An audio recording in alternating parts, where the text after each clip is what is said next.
Part 3. The necessity of prayer. The human soul's relationship with God and the longing to speak with Him are essential elements of man's very being. In the same way, ministry and praise are essential elements in the nature of angels. The tree that is ordained to bear fruit according to its kind does so in its proper season. So too does the man who responds to the spirit of worship within his soul also bear good fruit in good time. The tree appeals to the eyes of the gardener as one of good quality when it yields the expected fruit. So does the man who prays in good season appeal to God. The fruit, in fact, is the gardener's ultimate hope in planting the tree, then watering and tending it. Fruit is the relationship that binds the tree to the gardener's heart and thought. It is also the main purpose that motivates him to care for it and keep it in his garden. Prayer functions in much the same way. God is the good vine-dresser, who bought us with His blood and acquired us for His vineyard. He planted us in His kingdom. He thus expects us to bear fruit. This is the ultimate aim of enduring hardship and suffering on the cross, the ripe fruit of the blood that was shed, and the conscious response to the work of His love and suffering is our prayer. But is prayer vital to our existence in this world? First, we should know that the world in which we now live is one that has fallen back to the worship of idols, money, greed, and sensual pleasure. It is a world from which the fear of God has withdrawn. The race for gathering wealth, the use of power, cunning, guile, and bribery for reaching distinguished positions, the resorting to lies for self-vindication, the use of force and oppression for establishing supremacy, these all have now become commonplace. Such is the case both in the world and the church alike. As for how to save myself in such a world, it becomes a very critical problem. It demands much struggle and dissociation from this corrupt environment.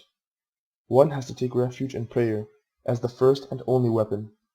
In this age, more than in any other, prayer has become the vital need on which hang the loss or the salvation of one's soul. In such an age, man may live without a God and escape the notice of everyone. In such an age, he may even be praised and commended. In the midst of this world, which teems with atheism, sin, and injustice, prayer now stands as a reminder for all of us that we have a living God and a kingdom prepared for us, another glorious life, and a judgment we have to face. Prayer also reminds us day after day that we are not of this world. We are the children of light. Prayer reminds us that we ought not to have communion with the dissolute, the wanton, the lewd, or the immoral. Prayer restrains our heart from coveting injustice. It keeps our feet from wandering down the path of sin, and our tongues from flattery and lies. Prayer supplies us with a deep insight, so that we may refrain from involvement in wrongdoing, or condoning improper behavior, or praising wayward or wicked actions.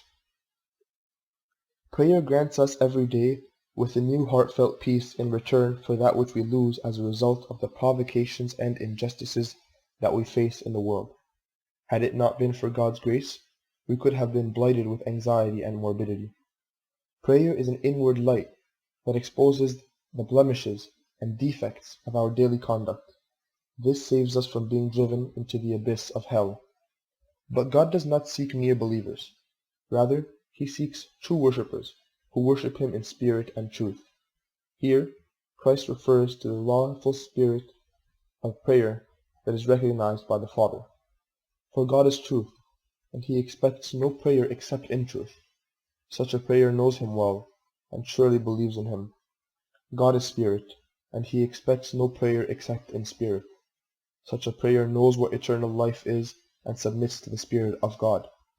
Therefore, the prayer that is in spirit and truth is the only prayer acceptable to God. It is thus an expression of true spiritual contact with God. This definition is actually the summary of the whole clear-cut theological concept of true prayer, or spiritual prayer. Moreover, Christ's word that God seeks such worshippers, or prayerful people, reveals the value and need for prayer from God's point of view. God seeks.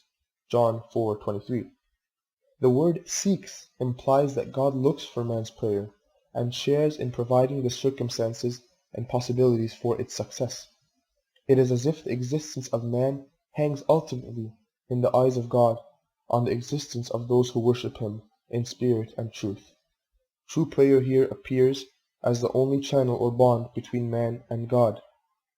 Without prayer, man loses the meaning of his existence and the purpose of his creation.